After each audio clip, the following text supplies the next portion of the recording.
अस्सलाम वालेकुम everyone, welcome back to another vlog. तो आज के हालात को मद्देनज़र रखते हुए अगर खुदा न ख्वास्ता पाकिस्तान और भारत के दरमियान कशीदगी बढ़ जाए और जंग की नौबत आ जाए तो हमें अपने बच्चों को सबसे पहले तैयार करना होगा कि ऐसे वक्त में वो किन एहतियाती तदाबीर को अख्तियार करें। अगर खुदा न ख्वास्ता पाकिस्तान और भारत के दरमियान जंग हो जाए और कहीं धुआं फैल जाए तो बच्चों को अपनी हिफाजत के लिए चंद अहम बातें सीखनी चाहिए। सबसे पहले अपना मुंह और नाक किसी गीले कपड़े या रुमाल से ढांप लें ताकि जहरीली गैसों से बचा जा सके। ज़मीन के करीब रहें क्योंकि धुआं ऊपर की तरफ जाता है और नीचे हवा की निस्बत साफ़ होती है। अगर धुआं बहुत ज़्यादा है तो फ़ौरन वहाँ से निकलने की कोशिश करें और किसी महफूज जगह जैसे कि पक्की इमारत या तय खाने में पनाह लें। बच्चों को चाहिए कि वो हमेशा बड़ों के साथ रहें और अगर किसी वजह से वो बड़ों से अलग हो जाएं तो करीबी पुलिस स्टेशन या मददगार फ़र्द से रब्ता करें। इन्हें अपना नाम, वालिदैन का नाम और पता याद होना चाहिए।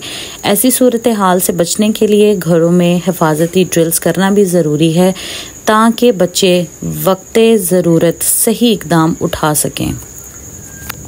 अगर जंग के दौरान किसी इंसान को आग लग जाए तो बच्चों को क्या करना चाहिए? बच्चों को चाहिए कि वो फ़ौरन किसी बड़े को बुलाएं और ख़ुद आग बुझाने की कोशिश ना करें। अगर कोई शख्स जल रहा हो तो उसे दौड़ने से रोकें क्योंकि दौड़ने से आग और ज़्यादा फैल सकती है। ऐसे वक्त में सबसे अहम बात यह है कि जलते हुए शख्स को फ़ौरन ज़मीन पर लटा दें, फिर इसे ज़मीन पर लड़कने या कपड़े में लपेट कर आग बुझाने की कोशिश की जाए। बच्चों को ये भी सिखाना ज़रूरी है कि वो फ़ौरन पानी, कंबल या कोई मोटा कपड़ा लाने की कोशिश करें और करीबी बड़ों को आवाज़ दें।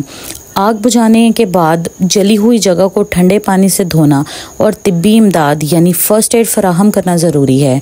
याद रखें, बच्चों को ख़ुद आग के करीब जाने की बजाय बड़ों से मदद लेनी चाहिए ताकि वो ख़ुद भी महफूज रह सकें।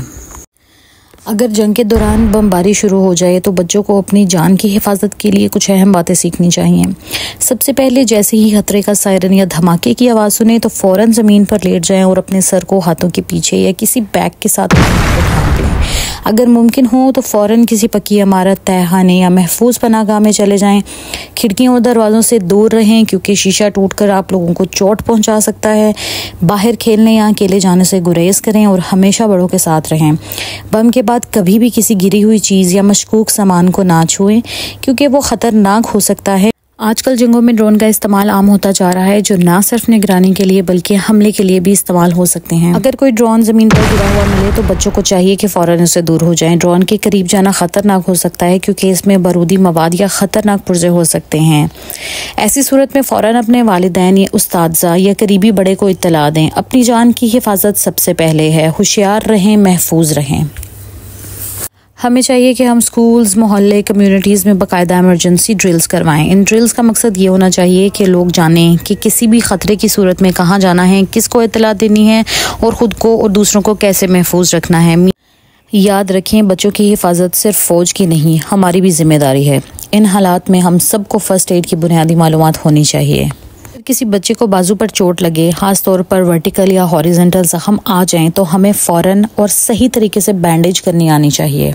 इस ड्रिल में कंप्रेस बैंडेज यूज़ होगा। कंप्रेस बैंडेज का मतलब ये है कि ज़ख्मी जगह पर दबाव डालकर पट्टी बांधना ताकि खून का बहाव रोका जा सके। ये तरीका आमतौर पर तब इस्तेमाल होता है जब ज़ख्म से मुसलसल खून निकल रहा हो या चोट ताज़ा हो। फौरी तौर पर खून रोकना ज़रूरी है। ये एक फ़र्स्ट एड तकनीक है जो जान बचाने के लिए मददगार साबित हो सकती है। दूसरी बैंडेज जो यहाँ पर यूज़ होगी वो होगी अनकम्प्रेस्ड बैंडेज। ये वो तरीकाकार है जिसमें ज़ख्म पर प्रेशर दिए बिना इसे ढांप दिया जाए। ये सिर्फ तब इस्तेमाल किया जाता है जब ज़ख्म गहरा हो लेकिन खून ज़्यादा ना निकल रहा हो। मीडिया, खासतौर पर यूट्यूब जैसे प्लेटफॉर्म्स इस आगाही को आम करने में अहम किरदार अदा कर सकते हैं। लिहाजा हम सब की जिम्मेदारी बनती है कि हम ना सिर्फ खुद तैयार हों बल्कि दूसरों को भी होशियार करें। अगर आपको ये वीडियो मुफीद लगी तो लाइक करें और अपने दोस्तों के साथ शेयर करें और हमारे चैनल को सब्सक्राइब करना ना भूलिएगा।